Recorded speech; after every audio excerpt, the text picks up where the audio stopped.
Hello guys, this is Alan PG2K5 from Everything and Everything, and welcome to our YouTube channel. And today we will going to unbox and a quick review on your Jordan Max Aura.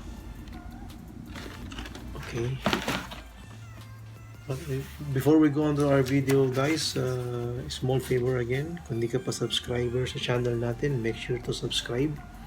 Hit mo ang notification bell. At the same time, if you enjoyed this video, please leave a thumbs up. Without further ado, let's start the unboxing guys.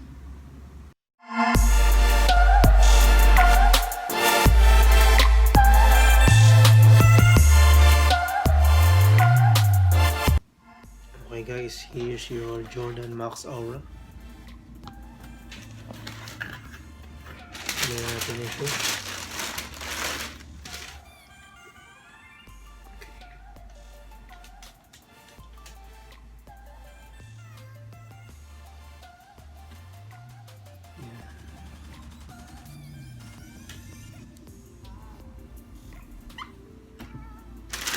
Natin din ang kabilang shoe.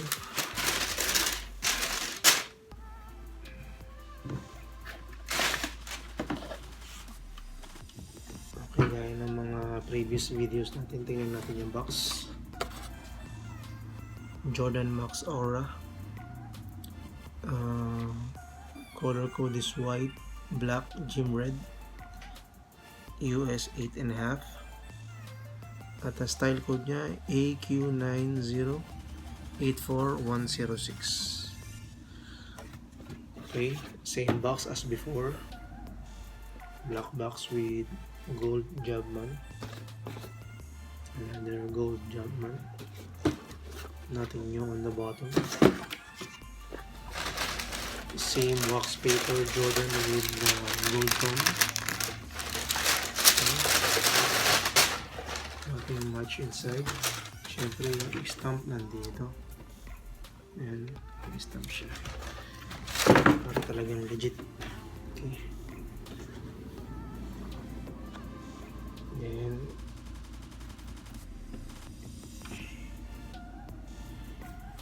here's your Jordan Max Aura. Okay. Guys, what I can say is one of the budget shoe from Jordan brand. Basketball budget shoe, by the way. No, at the same time,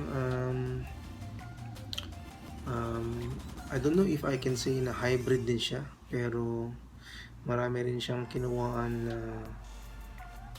na looks from the Jordan series. Let's start on the materials first. Sa upper guys, kung makikita nyo, ginamitan din siya ng mesh. And then with the premium leather overlay. Okay.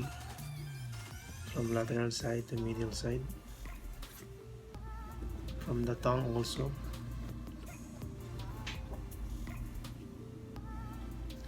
And on the heel, black sock liner.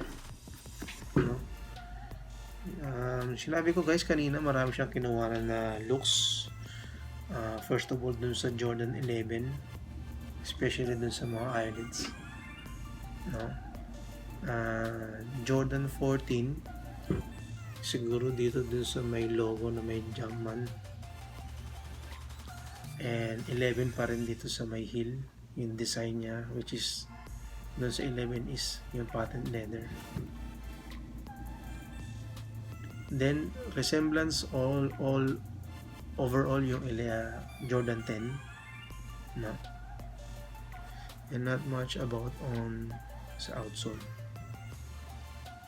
Kasi gaya nga sinabi natin dun sa overlay niya is premium leather. Then upper mesh, black sock liner. By the way guys, yung insole niya is black insole with red Jumpman. Sana nakikita niyo yan.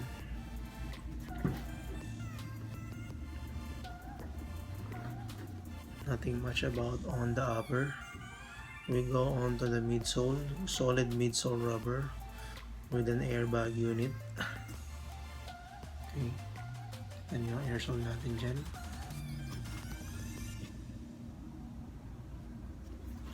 Typical airsole unit for a shoe. Then, dun tayo sa outsole guys. Herringbone pattern with a circular design. No, hindi ko pa siya nabibreak in, pero base ito sa mga reviews, sa other videos, slightly squeaky. Unlike dun sa mga unang videos ko, like dun sa Jordan Ultrafly 2 na talagang squeaky.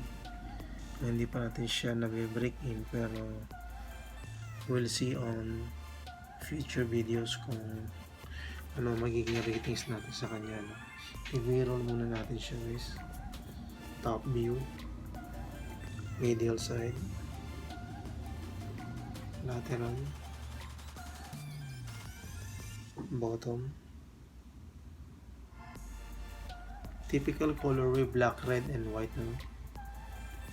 I don't know if pwede ko siya sabihin ng breads, pero hindi. Masyadong marami yung white tone niya. Okay. Price guys is $120, which is 540 reals dito sa KSA. No? Fit niya is true to size. So kung 8.5 ka like me, so 8.5 din ang kukunin mo. Pwede rin siya for wider foot. No? Hindi naman din siya narrow dito. No? At the same time, medyo lightweight din siya. Hindi rin siya ganun kabigat like some of the Jordans pang basketball.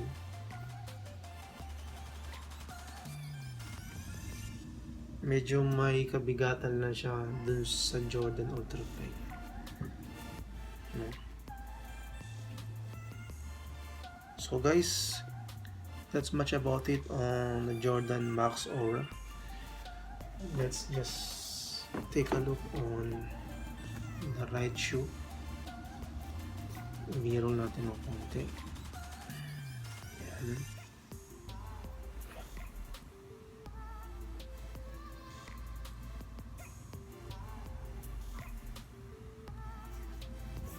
So kitang-kita nyo yung resemblance ng Jordan 10 at Jordan 11. No?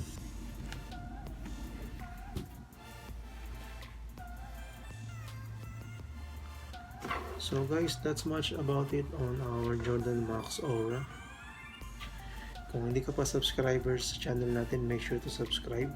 Hit nyo ang notification bell para maging update kayo sa ating mga videos.